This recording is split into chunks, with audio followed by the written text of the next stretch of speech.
The Serena Hotel in Kabul, Afghanistan is one of the nicer, higher-end hotels in that war-torn capital. It's got lots of security and Western-style amenities, or so I hear. It is located right near the city center in Kabul. But before it was called the Serena Hotel, it was called the Kabul Hotel. And in 1979, Adolph Dubs, the American ambassador to Afghanistan at the time, was taken hostage at the Kabul Hotel. The American ambassador was taken hostage. There was a standoff, and I am sorry to say that Ambassador Dubs was killed. He was shot multiple times and buried ultimately at Arlington National Cemetery. The United States did not have another ambassador sent to Afghanistan for more than 20 years after that. Ambassador Dubs was killed on Valentine's Day in 1979, February 1979.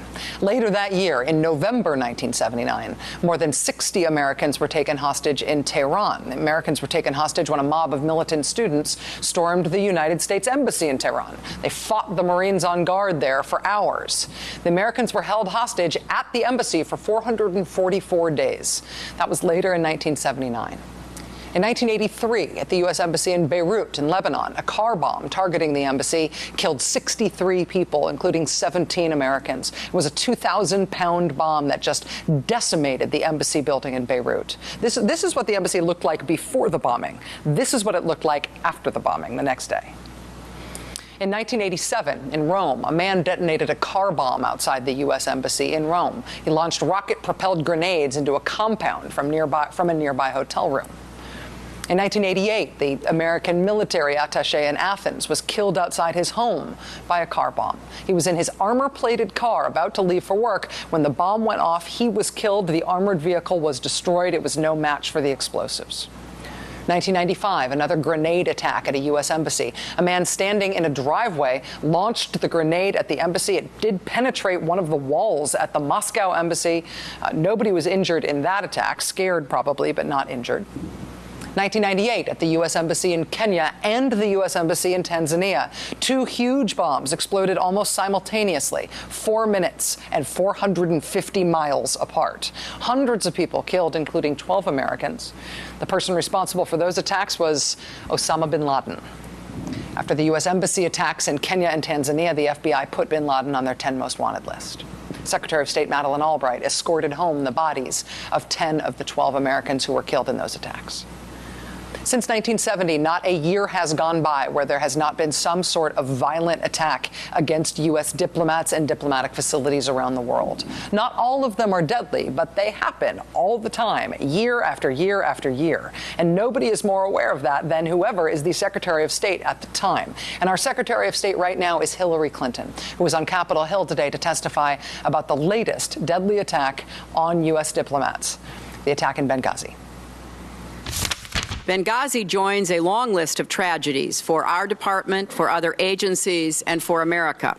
Hostages taken in Tehran in 1979, our embassy and Marine barracks bombed in Beirut in 1983, Khobar Towers in Saudi Arabia in 1996, our embassies in East Africa in 1998, consulate staff murdered in Jeddah in 2004, the Coast attack in 2009, and too many others. I could give you a long list of attacks averted, of assassinations stopped, of the kinds of daily efforts that our diplomatic security professionals are engaged in. So I have a lot of confidence in them, but we're gonna do what we can to make sure that they get the support within our bureaucracy that they deserve out on the ground protecting our diplomats. In the middle of what ended up being a riveting, combative hearing today, as Republicans tried to find some political advantage over the Obama administration, over Hillary Clinton in particular, over the attack in Benghazi, what ended up looming unexpectedly large over these proceedings was how Benghazi is not an unprecedented thing. The State Department has had its personnel and its facilities in danger and facing different kinds of attack over and over and over and over again for decades all over the world. And the attempted political acrimony of today's hearing just ended up kind of dead-ending today whenever Secretary Clinton would bring the conversation back to how Congress does not see as a priority the safety of the people who work at the State Department. And they have not made available to the State Department the resources necessary to ensure that safety. And yes, there is a political agenda to be driven, always, always. But in terms of steps necessary to protect people, so far, Hillary Clinton made the case today that Congress has been against it. Specifically right now, members of the Republican-controlled House have been against it. We have asked the Congress to help us reallocate funds. The Senate has given us that authority. We don't yet have it from the House, so that we can get more Marine guards. We can get more diplomatic security guards. The Senate was good enough to put it into the Senate version of the Sandy supplemental. It did not get into the House side, so we're still looking for the House to act. Currently, the House has holds on bilateral security assistance, on other kinds of support for anti-terrorism assistance. So we got to get our act together between the administration and the Congress. The CIA has a black box budget, a secret budget that is at least partly secret, right? Opaque, unquestionable. And even if we did know how big the intelligence budget was for the CIA and the rest of the intelligence community in this country, rest assured that the only political impact of knowing that number would be that someone in Congress would insist that we double that number. The United States military has a budget so gargantuan that it roughly approximates the military budgets of all of our conceivable adversaries and major allies combined. The State Department's the only part of the U.S. government that fields high-level personnel doing high-security, high-tension work in highly sensitive places around the globe, alongside the intelligence and the military. Except they, the State Department employees, are the ones who have to do it on a shoestring budget, whose budget and resources are minuscule in comparison and under pressure compared to the other ways that Americans serve long terms abroad in dangerous places. The best hope for the State Department ever getting its due in Washington, ever upscaling its profile and its respect and its resources in Washington, was probably to put the biggest political star in the modern era of this country, who is not a president, in charge of that agency, right? The highest profile American woman in politics ever. A woman who transfixes the media and the political class wherever she goes. If the State Department was ever going to get what it needed to protect its people, to advance its mission, to assume its rightful place among the American mega agencies who do dangerous work around the globe, having Hillary Clinton be Secretary of State was probably that moment. And today was a tour de force of Hillary Clinton fighting for that department in the kind of spotlight that only she can attract, fighting for it because her agency still isn't getting it, even after 4 years of her at the helm. And now she is due to leave. What are the prospects for state getting its due now that John Kerry is about to take over?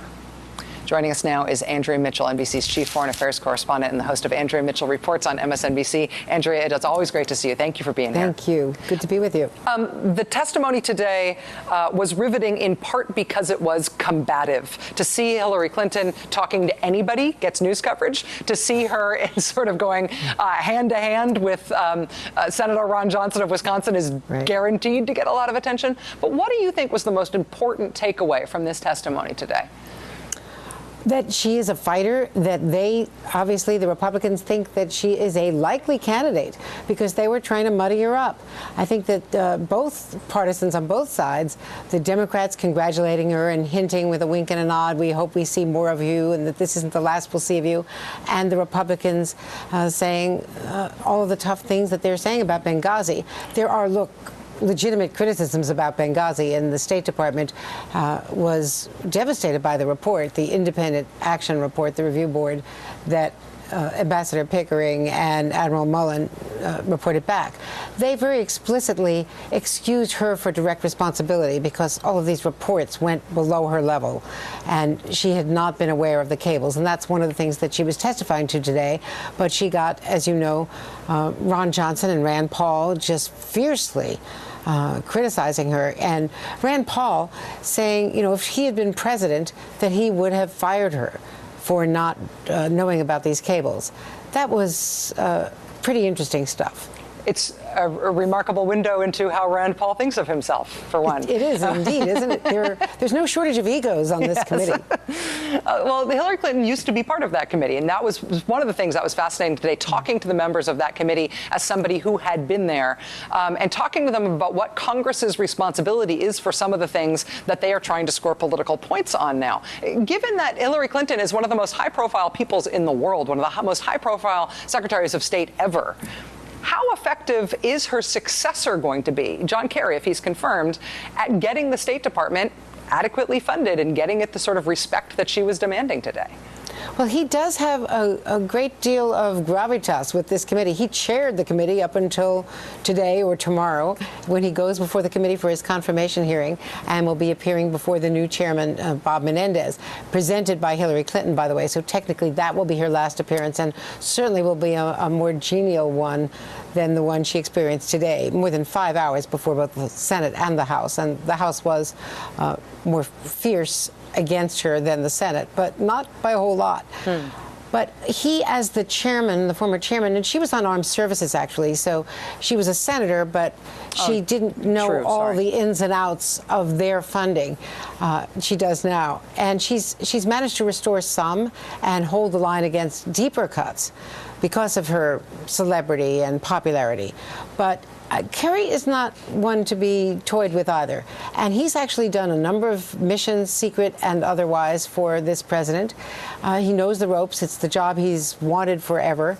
So I would not look at him too lightly. I think that he is a very experienced diplomat and has got a lot of chops. It's when President Obama was first inaugurated, one of the things that he talked about in terms of American power around the globe, and he was backstopped in a big way by both Hillary Clinton and by Bob Gates, who was his initial Secretary of Defense, was this idea that the State Department needs to grow in esteem, that the military has what it needs effectively in terms of resources, that they don't see themselves as having an enemy in the world on Capitol Hill, but that the State Department needs to grow in order to exert that kind of American power that can only be exerted by people who don't have guns, rather than asking the military to do so much more than it's ever been asked to do.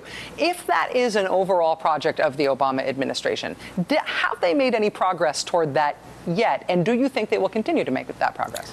I don't think they've made progress in that regard. I think in both Iraq and Afghanistan, where they were supposed to take over for the military in Iraq and in Afghanistan, doing these civilian projects, these have not worked as they had been imagined.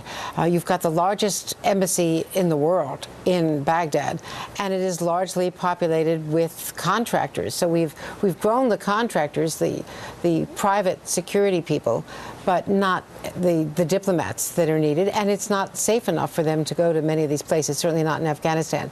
So they have not accomplished that civilian takeover of the military functions that had been imagined.